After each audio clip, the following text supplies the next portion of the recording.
हिंदू को हिंदुत्व को छला है और राम मंदिर की बात करके राम मंदिर नहीं बनाया, गंगा को साफ करके गंगा साफ नहीं की, इसलिए पूरा संत समाज आक्रोश में है।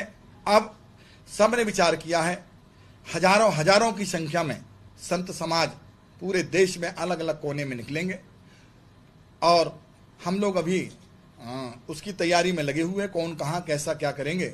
उसके तहत हम संत समाज माननीय प्रधानमंत्री मोदी जी का विरोध करेंगे कि इन्होंने राम मंदिर नहीं बनाया, इन्होंने गंगा साफ नहीं की, इन्होंने जुमलेबाजी की है और जनता को भी मूर्ख समझा, 125 करोड़ जनता को मूर्ख समझा। इसलिए संत समाज बेहद आक्रोश में है। मैंने मीडिया के माध्यम से आप सबको, जनता जनार्दन को भी कहना चाहूँगा कि राम मंदिर नहीं तो मोदी नहीं। जो भी साधु संत हैं सब मिलकर के, हजारों की संख्या में यहाँ हम लोग मिलकर के पूरे मध्य प्रदेश में, उत्तर प्रदेश में, बिहार में, महाराष्ट्र में, आपको बोल चुका हूं कि सभी लोग मिलकर के हजारों की संख्या में मोदी जी का विरोध करेंगे, क्योंकि ये हिंदू की बात करते हैं और हिंदू विरोधी हैं। बिल्कुल चुनाव मैदान में उतरेंगे और इन्होंने राम मंदिर की बात करके लोगों को छला है, संतों को छला है। इसलिए हम जनता को बताएंगे कि इन्होंने ये कहा था और वादा पूरा नहीं किया। सबको लगता है कि हम ठगे से महसूस हो रहे हैं, क्योंकि राम मंदिर की बात की थी। मैं कहता हूं कि संत क्या चाहिए, राम मंदिर चाहिए था। राम मंदिर बना देते तो हम लोग को तकलीफ नहीं होती। आपने कहा था कि आप केंद्र में हमारी सरकार बहुमत से आएगी, आप हमें वोट दो, और जनता भोली भाली है, संत भोले भाले हैं, सबने मिलकर के उनको वोट दिलाई और वोट दी।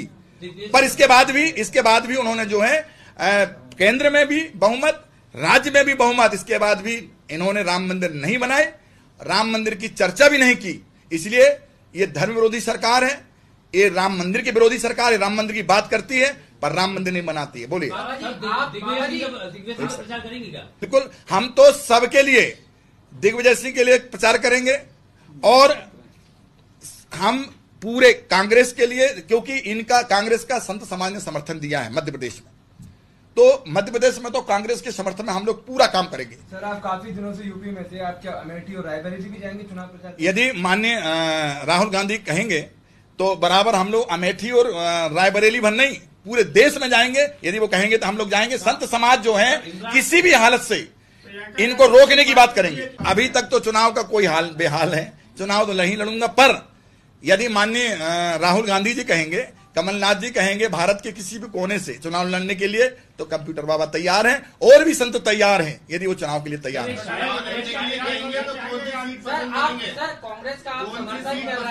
देखिए, सीट के लिए ऐसा है, मैंने आपको कह दिया, भारत के किसी भी कोने से कंप्यूटर बाबा को चुनाव लड़ाएंगे या और भी संतों को लड़ाएंगे तो हम लोग जिता के, लाखों वोट से जिता के सीट देंगे। देखिएगा, कांग्रेस ने कभी नहीं कहा कि हम मंदिर बनाएंगे, तो हम उनकी बात क्यों करें। वो कहेंगे और सरकार में आएंगे और नहीं कराएंगे तो उनका भी विरोध करेंगे। और उन्होंने देखिए, हम राम मंदिर का, हमारा देखिए, राम मंदिर की बात इन्होंने की थी, इन्होंने वोट ली, इन्होंने जनता को छला, इन्होंने संतों को छला, इन्होंने हिंदुओं को छला। इसलिए हम इस बात को कह रहे हैं कि इन्होंने राम मंदिर नहीं बनाया तो वोट इनको नहीं। राम मंदिर इशू नहीं है क्या? आप तो अपील कर सकते हैं क्योंकि आप संत हैं। राम मंदिर, पूरा देश, हिंदुस्तान का हर वर्ग कह रहा है राम मंदिर बनना चाहिए जी। ये लोग सत्ता में भी इसलिए आए क्योंकि राम मंदिर की बिल्कुल जी। तो अब आप कांग्रेस से कहेंगे कि राम मंदिर? देखिएगा, इन्होंने जो झूठ बोला, इस झूठ को हम बेनकाब करेंगे, सामने लाएंगे। इसके बाद जो ये प्रश्न रखेंगे धर्म के लिए, देखिए, राम मंदिर की बात इनसे बाद में होगी। पहले जिन्होंने किया है, जो सरकार में आनंद लिया है, झूठ बोला है जिन्होंने, उनसे हम बात करेंगे, उनको हम बाहर भगाएंगे और फिर यदि जो बात